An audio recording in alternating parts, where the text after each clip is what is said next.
نحمده ونصلي على رسوله الكريم.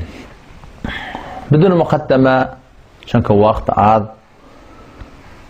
Bir aytacak kurumma bizim aramızda Türkmen sahramızda sokanlarlar beterkeneligi.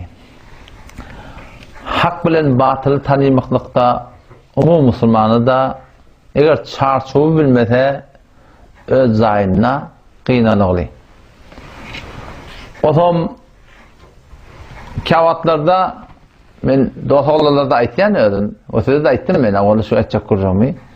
Men şagirdlere iki hamana men ödüm bilen bir 6 ay bir yıl men öt kelaslamda şeriket etýärler. Şolara men haqqy düşünmekliň ýolunu öğretýän. Ters düşünýän adamlaň kefiniň ne yaparım tersligini, ne yaparım ters aýtýanlygyny şonu anlamaklığı öğretýän nahaytan şagirdler şurum bar gelýär ki şolary toram anlap bolmaýar. Kawatmy gülüp aýtýan näde? Kawalda da aýdan gurrum. Teorisinde de aýtýan ki inni tiri men anlap başarmaýar yani. Yani eger gelecekde hulata haýty bir zat berekli men Hudaý saklasyn, Allah soňra iman etsen hem jegimiň haýşatyň ýerine gidip nefsiň uruna düşüp men marahim şu alparyan tertimden yazsam yani indi men daşdöründäki de anlaýarlar amma Allah'ın öňkam Allah'ın näşin uğur çaşpar ya. Şu çarçuby eger bir adam bilse hak düşünmeklikde hiçbir adam şonu Allah başarmaýar. Din düşünmeklikde sen hetmin marahim Allah meýde her bolmaly. Din düşünmeklikde sen hetmin marahim ahum bolmaly. Din düşünmeklikde sen hetmin marahim bir ol aňyr başytan molla bolmaly. Doğru olur men senden kandatlar bilýändirler. Ýöne hak bilen batyl taýlamaklıkda eger bir çarçup şu çarçuby raýat edilse her bir adam hak etip başardy. Näme iş etmeli? İki iş etmeli. Awwala doga etmeli. Halysana. Ya Allah her kim menki doğru diye.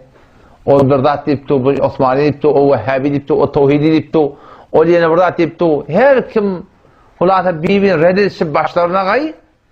Ya Allah mena haqqy koýkys. Allah Taala Rabbimiň öýde wädesi bar ki we yehdi ileyhi men yunib.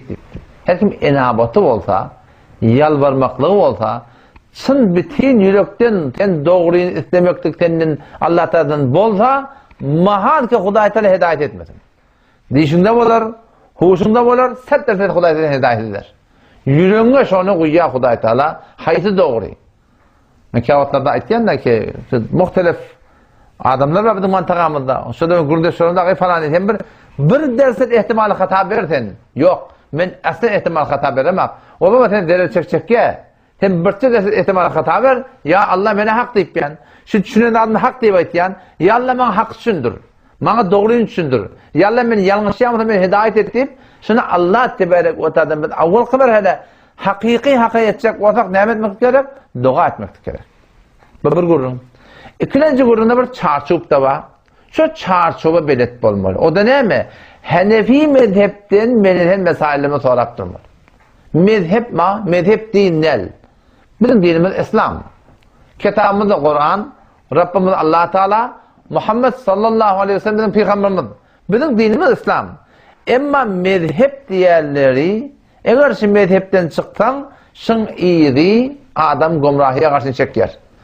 Ve eger mezhepden fetva berilmese adam zadyň iri hakikat ýoldan malahym çykmasyna sebäp bolýar. Mezhebiň hakyky gerekdigini ol bir denana awala men daşsallaryny geçen kelaslarda aýtdym, şonda gawy düşündüm bolýar. Mezhep näme üçin bile gerek? Mezhep şundan için gerek bolýar musulman doganım. Näme Hanefi mezhebi gaýym durmaly diýip aýtýar. Awala garny haftam haştymda şuna ejma bolupdyraga her kim 4 mezhepden çykmaly, her kim bir mezhepde durmaly diýipdirler. Wajib li gaýrihi diýipdirler. Gerekli ettilersen bir mezhepde durmaly. Näme üçin bir mezhep gerek bide? Onu bir denana destanamın gaýçyn hem bolýar. Bir denana gadyň ýanyna barypdyr. Gady Maliki mezhep, denana da Maliki mezhep. Odama denana arzahal etdi gadyya. Gady guruny eşitip sonra o denana diýipdir, Kur'an bilen peýgamberiň aýdan hadisine wala keteýinmi? Hukm edeyinmi? Ya yok. Amma Malikiň aýdan wala keteýinmi diýip aýtdy. O denana akıllı denan demiştik. Onu İmam Malik'e hareket etti. İmam Malik'in mezhebine hareket verdiptir. Ama gari gen kaldı. O ne mi deyip? Meğer Huda bilen peygamberden goyundu mu deyiptir. O ne Huda bilen peygamberden goyundu da. Yani Cenab-ı Gari men ten düşünüşüne Kur'an'dan hadisten anlamı yok deyipti. Men ten düşünüşüne anlamı yok deyipti. Men İmam Malik'e anlamı deyipti.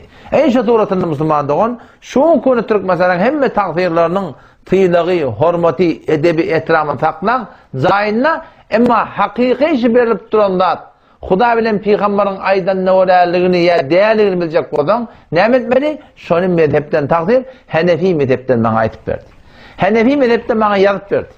Dönün günde doğasalarına tuttuk uçakta, kurunda solamızda, iki olup diye bir ahuneden kurduk diye. Ben de tamam ayttım diye, o de, şundan sonra, mezhepten sonra hadiydim diye.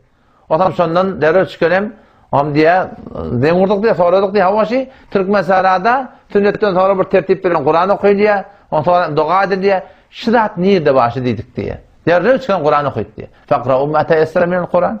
Huda Teala Kur'an'ı ödü, Sure-i Muddessir, Sure-i Muzzemmil'le diye, Kur'an'ın her kadar okuyup başladan okuyor deyip diye, şuna okuyup diye, şu ayeti okuyup öde iştihad etmeyen durup diye, fetva vermeyen durup diye. O zaman ben kaptım, lakin kalktım diye baba, ödünle fetva verdi o.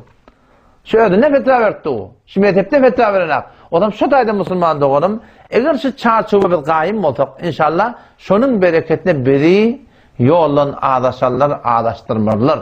Yolun ağdaşarlar var. Yolun çıkarlar, bak, inan takla. Senin kim yoldan çıkıp da çıkmadan bilecek bu adam? Sen öz mezhebin bil, mezhepte bana yazıp ver. Haydi bir dağıp bozdun. Haydi bir daha ki mantıqada iman taydan, aqide taydan, mesail-i furu'i taydan, şonu var akıyım sen doğru derin bilecek bu adam açık kurdun. Bir Hudaya sığınmakla hakkında ama adamın aqidesini emedi.